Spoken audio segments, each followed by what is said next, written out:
Valeu. Chegar lá eu corto. Eu digo que corto, mas eu nunca corto, eu fico com preguiça e jogo do jeito que tá aí. Antes de eu começar com vocês, galera, para quem está me assistindo aí da internet, eu me chamo João, sou faixa marrom de Jiu-Jitsu. Estou à frente desse projeto lindo e maravilhoso como eu, chamado Judo Suave, onde a gente fala de Jesus e depois mesmo de porrada. Galera, primeiramente, deixa eu botar aquele fundo musical para emocionar vocês. Vocês estão ligados? Não sei se o pastor de vocês fala, mas a parede preta, a luz amarela, aquele fundo musical é para emocionar, mano. Né? Mas eu já falei uma coisa aqui, Charles Spurgeon disse que o crente que se converte na emoção, quando a emoção passa, ele dizia. Pode puxar uma cadeira, sentar aí no chão, ficar à vontade, pode se deitar. Eu prometo que hoje vai ser rápido, né?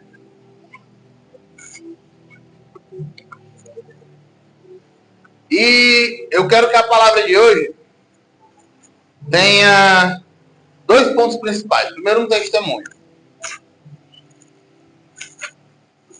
Nesses últimos meses, desde quando o CT abriu,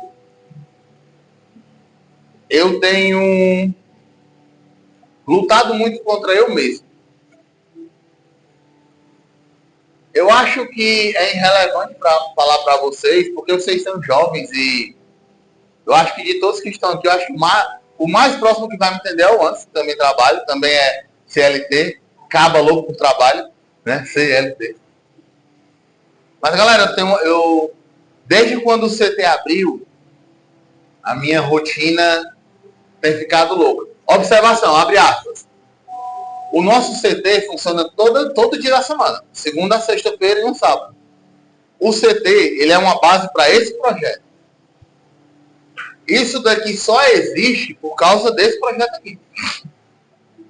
Eu nunca tive intenção de viver de jiu-jitsu, nunca tive intenção de viver de arte marcial, mas se tem uma coisa no mundo que eu amo, é isso aqui. Eu digo para todo mundo, meu pai, quem me ensinou a ser cristão, quem me ensinou a ser um cristão foi o tatame, não foi a igreja. Não foi o meu pastor, não foi o meu padre, porque eu fui católico durante muito tempo, né? Tenho primeiro Eucaristia, fui crismado, só não fui coroinha. Nunca tive coragem. Né? E eu digo para todo mundo, galera, eu tive muitos problemas durante a minha vida. Meu pai foi embora, eu ia completar 8 anos. Então, até a minha maioridade, só foi eu e minha mãe. Eu nunca tive uma figura masculina. E a figura masculina que eu trago hoje para a minha vida é o tatame. Eu digo para todo mundo, o tatame forma cristão. Aqui eu aprendi respeito e hierarquia. Eu aprendi em cima do tatame que a minha palavra vale mais do que o que eu tenho. Tem um ditado samurai que diz que se um samurai disser que uma coisa vai ser feita, pode contar que aquilo vai ser feito, porque a palavra de um samurai não volta atrás. Então foi aqui em cima que eu aprendi a ser cristão, a respeitar o meu próximo. Foi aqui que eu aprendi que o mais forte tem que proteger o mais fraco. Foi aqui que eu aprendi que quanto mais humilde você for, maior você é. Foi aqui que eu aprendi que você não tem honra nenhuma de ganhar de quem é mais fraco, de quem é menor, de quem é menos graduado. Foi aqui.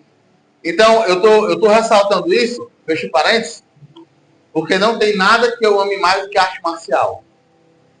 Eu passo o dia, quando eu tô em casa, vendo um vídeo de jiu-jitsu, de Muay Thai, de Kung Fu, aí eu me lembro do Kung Fu. Aí eu quero treinar Kung Fu de novo, aí eu me lembro que eu não tenho mais tempo de treinar Kung Fu. Aí eu quero treinar Judô, aí eu me lembro de Judô, a galera fala em japonês, aí eu não tenho saco para aprender os negócios em japonês. E é caro. E eu quero treinar taekwondo, mas eu me lembro que meu joelho não presta mais para treinar taekwondo. Aí eu me lembro da capoeira, eu lembro que eu pulava mortal. Do jeito que eu tava aqui, eu pulava mortal. Eu parecia uma mola, aí eu não pulo mais, porque agora eu sou gordo, pai de família. Aí eu vou afunilando, aí só quem me recebe é o jiu-jitsu. Eu sou gordo, não enxergo direito, luta agarrado, deitado no chão. Pronto. Por isso que eu sou tão apaixonado pelo jiu-jitsu. Mas desde quando eu abri o CT, eu tenho tido uma batalha espiritual muito grande. Porque Eu fui burro. Eu não entendi tudo que Deus tem feito na minha vida através disso aqui. Quando eu resolvi começar o projeto Jugo Suave, graças ao o Alisson foi um grande incentivador, a minha igreja foi uma grande incentivadora. Eu não tinha nada, eu só tinha a vontade e o kimono. Aí a minha igreja se juntou, a oração da madrugada da minha igreja, né? A bateria da minha igreja, para quem não conhece, minha igreja tem uma galera que ora de madrugada, que é a fornalha da minha igreja, é lá onde pega fogo o negócio. A galera da oração da madrugada se juntou e eles compraram esse tatame aqui. Eu não sei se vocês estão vendo, mas o meu tatame é dividido. Ele tem um muito velho e um velho. O muito velho foi a igreja que me deu. Esse tatame preto aqui. Quando a gente começou no meio da rua, só tinha esse tatame aqui, ó. Cara, era mais de 20 meninos e esse tatame. E a vontade de treinar e falar de Jesus. Aí a gente começou a vir mais meninos. O Breno na primeira semana já comprou o kimono. A galera começou a se empolgar. Aí a gente começou a fazer uma campanha pedindo ajuda à galera para comprar outro tatame. Esse tatame amarelo, o que vocês estão vendo? Ó, que não dá para ver aí, porque é a parte de baixo do que é amarelo. Foi a galera que ajudou. Doação. Toma 50, toma 100, toma tanto. Né? Até que vocês lembram daquela que eu ficava perturbando todo mundo. Aí tem uma partezinha aqui azul, que é a do cego. Cego, Deus te abençoe. Né? Que também foi de doação. Todos esses tatames aqui foi a galera. Tem o suor de todo mundo, tem o meu suor, tem o suor de todo mundo, né? Mas foi Deus que deu. Aquela caixa ali que tá rolando esse fundo musical para deixar vocês emocionados, foi Jesus que deu. Pode, meu chato, vocês já entraram, né? Sejam bem-vindas. É nóis. Sabe por quê? Porque quando a gente ia pregar nas praças, as caixas eram emprestadas. Aí tinha vezes que a caixa estava sendo usada por um ministério, tinha vezes que o Bobô que ajudou a gente muito estava usando a caixa em outro canto. Aí a gente trabalhou e comprou a caixa.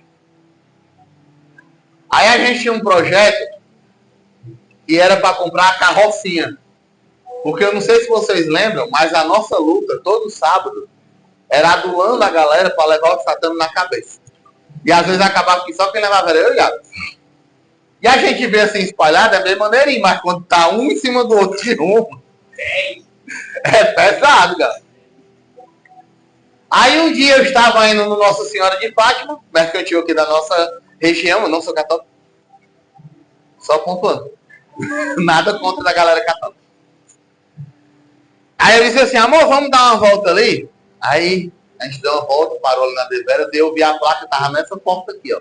Para você que não conhece o nosso ponto tem 3 portas. Quem vê de fora pensa que é 2 pontos, mas é um só.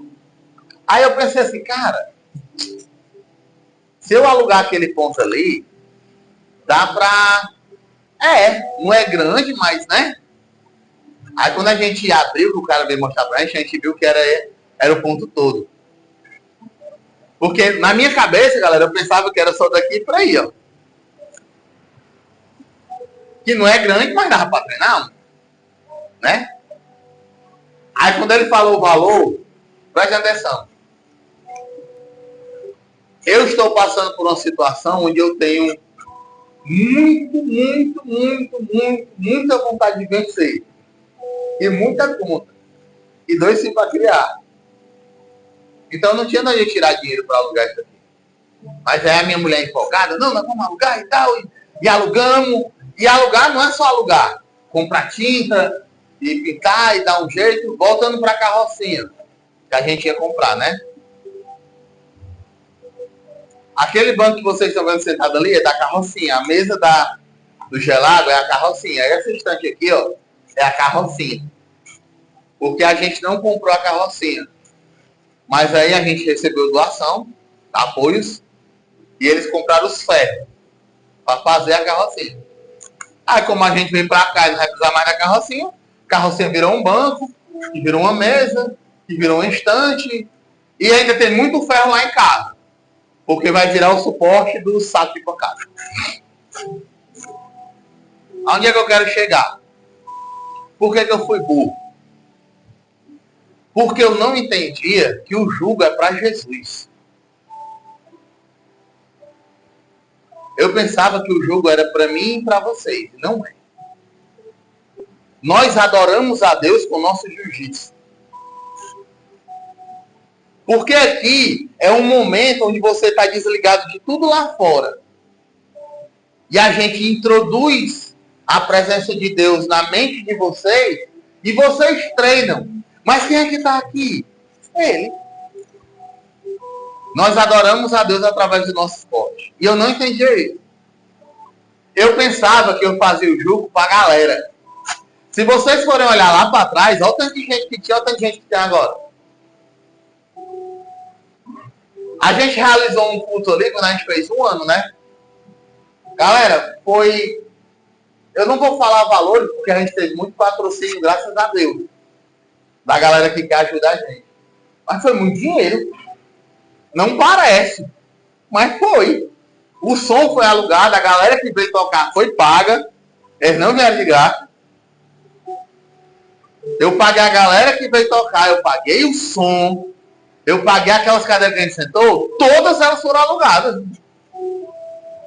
Foi muito dinheiro para fazer aquele... Assim, foi muito dinheiro para nós que somos réis mortais, né? Foi um PC Gamer para fazer aquele culto ali. Um bom PC Gamer. Um PC Gamer que roda GTA para fazer aquele culto ali. Peraí, deixa eu passar o som pra vocês aí.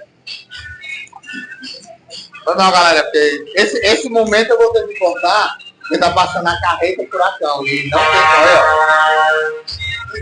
Né?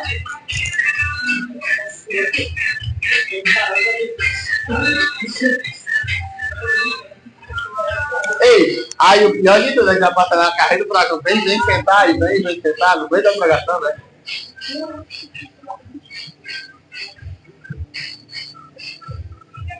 E eu vou falar para vocês uma coisa, ó, preste atenção. Isso é testemunho mesmo. De verdade. Eu fiquei muito triste naquele dia do culto. A banda eu paguei uma ruma de... Pra mim eu tô falando uma ruma de dinheiro, galera. Lembrando, dentro do meu limite, não é muito dinheiro não, mas pra mim é. Eu paguei a banda, os músicos chegaram tarde. Eu convidei... Não vou citar nomes, a igreja ali, a igreja ali, a igreja ali, a igreja ali, a igreja ali. Não veio ninguém. A galera do jugo não veio. Porque se tivesse vindo todo mundo que faz parte do jugo, tinha enchido aquelas cadeiras. Mas nem a galera do projeto veio. Cara, naquele dia eu fiquei triste. Eu tava para mandar desligar o som e ir embora. Juro para vocês, naquele dia do culto. Eu estava acabado, destruído. Para mim tinha sido uma derrota. Um dos nossos patrocinadores, naquele dia lá vieram 3 patrocinadores. Um dos nossos patrocinadores veio lá dar o ar da graça, tirar um retrato e tal, né? Aí a gente estava louvando. Eles disseram que sem tirar a presença, que eles iam só para tirar a foto e ir embora. E ficaram até o fim. E quando terminou, me abraçou. E que palavra foi essa? Tá entendendo? Eu queria fazer uma parada para todo mundo ver. Pai, olha aí como o jogo é top. Nós conseguimos. Mas não é para mim, nem é para vocês. É para ele. Ele movimentou tudo isso para que 2 pessoas ouvissem a palavra que eu peguei naquele dia. E isso eu estou falando de 2 pessoas que ouviram e vieram falar para mim que precisavam ouvir aquilo ali. E quantas pessoas ouviram ali na Deveras, ali na frente, aqui do lado? Que eu nem sei. Porque naquele dia eu era só um instrumento, eu estava sendo usado, mas eu queria me amostrar, eu queria que a galera visse o jugo, e visse como o projeto cresceu. A gente está lutando no campeonato, né? A gente está se graduando, está evoluindo. Olha aí, galera, como a gente... Não é a gente. É Jesus. E por que eu estou enfrentando essa batalha que eu disse para vocês? Todo sábado dá preguiça de vir pro jogo. Todo sábado. Por causa da minha rotina. Acordo muito cedo, dou aula aqui 5 horas da manhã, vou trabalhar, chego em casa 4 horas da tarde, almoço, venho pra cá, fico até 7h30, 8 horas eu vou lá pra Pajuçara, saio da Pajuçara, chego em casa 10 horas, vou dormir pra acordar que hora? 4 horas. E às vezes eu não vou dormir 10 horas, porque a neném que não dorme, tem uma coisa pra resolver, vou dormir 11, meia-noite, pra acordar 4 horas da manhã. Acordo 4 horas da manhã, 5 horas eu tô aqui, dou aula até às 6, vou pra casa, tomo café, tomo banho, pego o carro, vou trabalhar até 4 horas, 5h30, venho pra cá 5 horas, 5 às 6 tem aula, de 6h30 às 7h30 tem aula de novo, saio daqui 7h30, vou lá pro Zé, o Zé de 8 até 9, 9h30, saio do Zé, chego em casa umas 10, aí tem todo aquele processo para ir dormir, para acordar no dia que hora? 4 horas. Aí quando chega o sábado, que eu chego em casa, dá vontade de ficar dormindo. Aí eu lembro assim, cara, não vai ninguém. Aula passada, sei quem foi, eu não lembro, teve um jogo aqui que teve 4 pessoas, contando comigo. Mas aí é o que eu quero dizer para vocês, e aí é o meu vacilo. Porque eu ainda não tinha entendido que o jogo não é para mim. Vai ser difícil, vai ser... Mas tu sabe o que é você ir lá pro bem-estar, lá pra galera, né? E o André dizia assim, ei, professor, eu me inspiro muito em ti, toda vez que eu vou lá eu volto renovado. Não é eu, é ele. Cara, é difícil, é muito difícil ser cristão. A gente pensa que ser cristão é difícil por causa das drogas, das mulheres, das festas. Por exemplo, ontem teve o Rafa, eu queria estar lá, mas eu não fui por dinheiro, né? É por causa da... Não, mas isso é difícil. A cristandade, se parecer com Cristo, é difícil na integridade do caráter dele, de se parecer com ele, de amar o próximo, de dizer bom dia para um vizinho que você não gosta. Porque amor não tem nada a ver com sentimento. Vocês vão crescer um dia e vão entender. Amor é uma escolha. Amar o próximo não é, eu te amo. Não, amar é você estar disponível. Amar é uma escolha, é uma ação, é uma atitude. É isso que é amor. Deus criou tudo, aí o tudo que Deus criou vacilou, Deus saiu do trono dele, desceu, se fez homem igual a gente, morreu numa cruz. Quando o soldado furou que a costela dele, foi que saiu água. Por que saiu água? Porque não tinha mais sangue. Escorreu, o sangue do cordeiro verteu, caiu, para pagar o meu... Isso é que é amor. Amor é sacrifício. Aí, para a gente finalizar, eu falei que ia ser rápido, eu acho que não passou 20 minutos, não. Por que a gente está aqui? Estava pensando nisso hoje.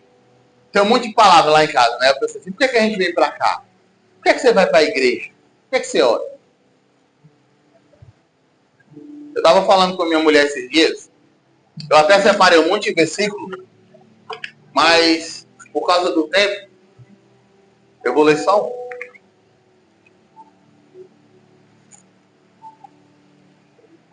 Hoje, eu vejo que muitos dos meus irmãos, eu estou falando de todos os protestantes aí fora, esqueceram de falar sobre a volta de Jesus.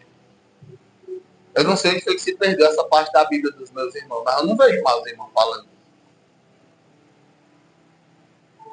Parece que os meus irmãos pastor viraram um coach e esqueceram que eles são só pó.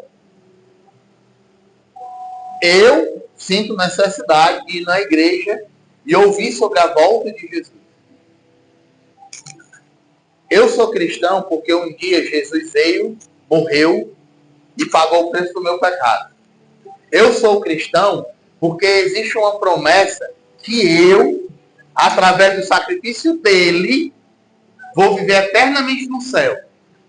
Nesse céu que eu vou morar, não vai ter fome, não vai ter dor, não vai ter lágrima, não vai ter saudade, não vai ter cansaço, não vai ter noite. Lá eu vou viver para sempre. Eu vou viver uma eternidade que Adão e Eva desfrutaram, mas infelizmente eles caíram. Eu vou conhecer Jesus, eu vou conhecer o universo, eu vou conhecer os anjos. É por isso que eu todo dia estou aqui. Porque eu creio que Jesus vai voltar. Eu não estou aqui, porque Jesus me livrou das drogas. Porque Jesus me livrou da prostituição. Porque Jesus transformou o meu viver. Andar com Cristo, consequentemente, transforma o nosso caráter.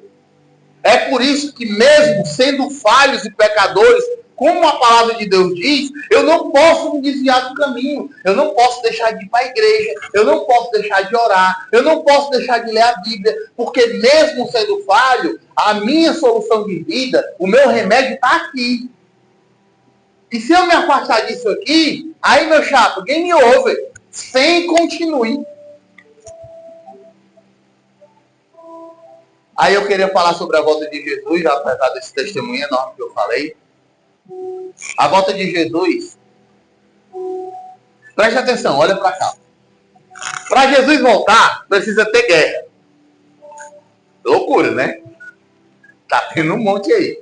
Para Jesus voltar, precisa ter pestes, pandemias, doenças incuráveis, fome.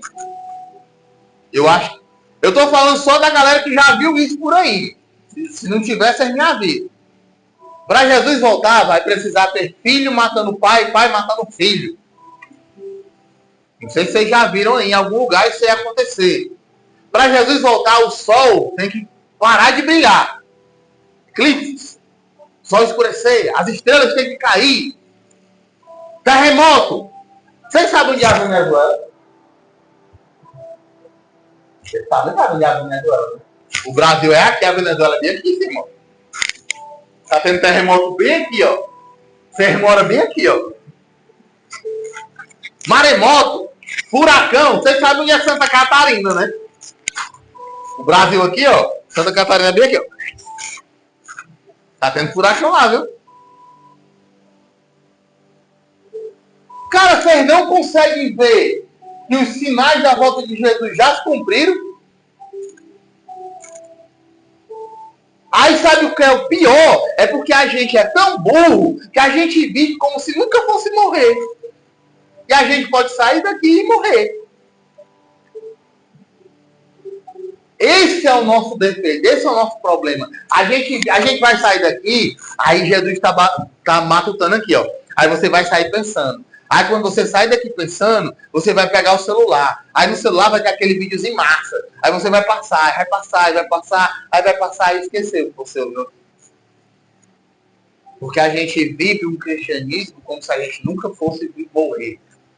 A gente vive um cristianismo como se esse céu nunca fosse ser rasgado, aberto e Jesus voltar. É por isso que vocês estão aqui. É por isso que o julgo existe. Porque Jesus está voltando. E eu poderia falar de todos esses sinais que eu tenho certeza que todos vocês já viram na internet. Mas eu vou falar de um visível que vocês não viram e que é indispensável para a volta de Jesus. Eu quero deixar bem claro para você que está vendo na internet que nós estamos falando de escatologia. Eu não estou sendo abrangente porque tem muita criança aqui. Então não adianta eu destrinchar Daniel, Mateus 24, Tessalonicenses para explicar. Então, se você não gostou, pula esse vídeo. Segundo Tessalonicenses, lá no final da Bíblia, preste Apocalipse. Segunda carta aos Tessalonicenses, capítulo 2, versículo 4. E hoje o Luan vai pagar os scrolls, lá tá eu também. Ixi, só a galera sem Bíblia, a gente já falou no grupo. Toda vida que eu pedisse para abrir a Bíblia, quem tivesse sem Bíblia, 50 scrolls antes de passar o trem. Aí eu, Aí é loucura. Mas vamos lá. Depois nós falamos dos scrolls. Segunda carta aos Tessalonicenses, capítulo 2, versículo 4. Diz assim: o qual se opõe e se levanta contra tudo o que se chama Deus ou se adora. De sorte que ele, essa pessoa aqui, se assentará como Deus no templo de Deus, querendo parecer Deus. Eu vou ser bem rápido. Antes de Jesus voltar, quando estivesse na beirolinha, Jesus já está na porta para abrir o céu. Vai aparecer aqui na terra um cara que a gente que é cristão, nós que somos cristãos, Não vai pensar que é o mundo que vai chamar ele assim. É a gente que estuda a Bíblia, a gente que ora, a gente que anda com o Espírito Santo, que vai conseguir identificar. Mas a galera lá fora não vai identificar, não. Para a galera que está lá fora, ele vai ser um cara, ó, rocheda, em faixa branca, 1000 graus. Para a galera que está lá no mundão, ele vai ser a melhor pessoa do mundo. Ele vai trazer a paz, ele vai unificar os povos, ele vai trazer saúde, ele vai trazer cura. Sabe quem é esse cara? O anticristo. Ele, para o mundo lá fora, ele vai ser a melhor pessoa do mundo. Um santo. E todo mundo vai gostar dele, porque ele vai ser legal mesmo. Só que a Bíblia fala, lá em Daniel, capítulo 9, versículo 24, que antes de Jesus vir, o anticristo vai profanar o santo dos santos. Antes de Jesus voltar, o anticristo vai profanar o santo dos santos. Para o anticristo profanar o santo dos santos, ele precisa fazer o quê? Construir o templo. Aí se você for lá para Mateus, capítulo 24, Jesus confirma, aquele que virá profanar o santo dos santos. Quem lê, entenda. Jesus confirmou. E aqui em Tessalonicenses, Paulo está falando o quê? Ó? Que esse cara, que se opõe a tudo que se chama Deus, vai se sentar onde? Como Deus, no lugar de Deus, vai querer ser o quê? Adorado. Antes de Jesus voltar, essa é uma profecia visível, beleza, galera? O templo vai ter que ser reconstruído. Em Israel, existe... Chegar em casa, se vocês lembrarem, procura. Existe a organização do templo. Procura lá no Google. Lá em Israel, os sacerdotes estão sendo preparados para o templo ser reconstruído. Isso é bom? Para mim é, porque quando for construído, eu sei que Jesus já está na beirada. Só tem um problema. O templo tem que ser construído no mesmo lugar que foi construído o Templo de Salomão. Só que o Templo de Salomão está sobre o Domo da Rocha. E o Domo da Rocha tem uma mesquita islâmica. Então já viu, né? Tem que destruir a mesquita islâmica para construir o Templo de Jeová lá.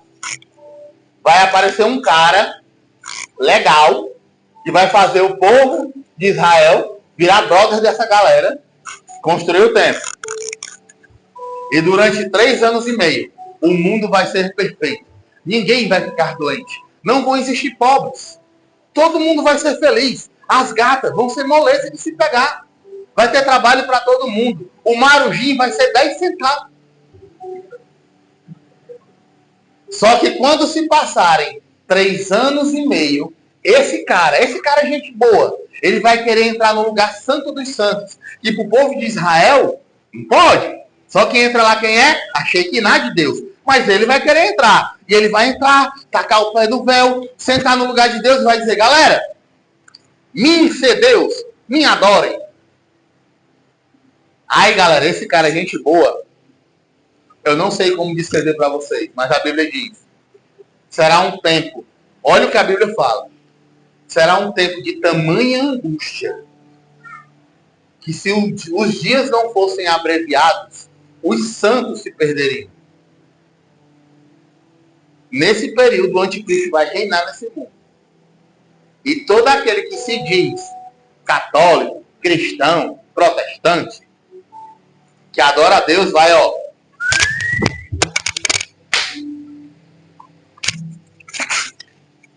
E aí? E quando chegar esse período, guerreiros do jiu-jitsu? Quando o teu couro for colocado à prova para Jesus. Porque hoje a gente cai por besteira. E quando tiver uma arma, uma AK-47, quando estiver sendo torturado, quando cortarem a tua goela, quando estiverem torturando a tua mãe na tua frente ou a tua filha, nega esse Deus. Porque uma coisa é eu falar para vocês de masturbação, de Instagram, das gatas, das drogas, e quando for a tua vida. E aí? Tá pronto para morrer por esse Deus? Como é o teu cristianismo? É aquele bonito que chora, que se ajoelha, pai. Isso é emoção, isso passa. É legal, é bonito. Também acho. Mas se a tua fé, se a tua igreja, se o teu Deus não estiver firmado aqui, ó, o teu cristianismo é barato, fraco. E na primeira tentação que aparecer, hoje, tu cai. O jugo existe para a gente se fortalecer. Pessoa, eu tô fraco. Me liga. Sabe por quê? Porque eu também sou fraco. Quantas vezes vocês me fortaleceram? Quantas vezes a oração de vocês me fizeram forte? É por isso que existe igreja, reunião dos santos, para a gente se fortalecer. Que vocês possam hoje ter a noção de que Cristo está voltando e que estamos aqui, esperando Jesus voltar. Seja no meio da tribulação, seja na dor, seja no meio muito chibado. Mas nós é cristão. E nós levantamos a mão para dizer, eu te aceito, Senhor, como Senhor e Salvador da minha vida. Porque Ele é demais. Vamos orar e vamos treinar? É nós e o povo do Orói. Traca o pause aí do bagulho.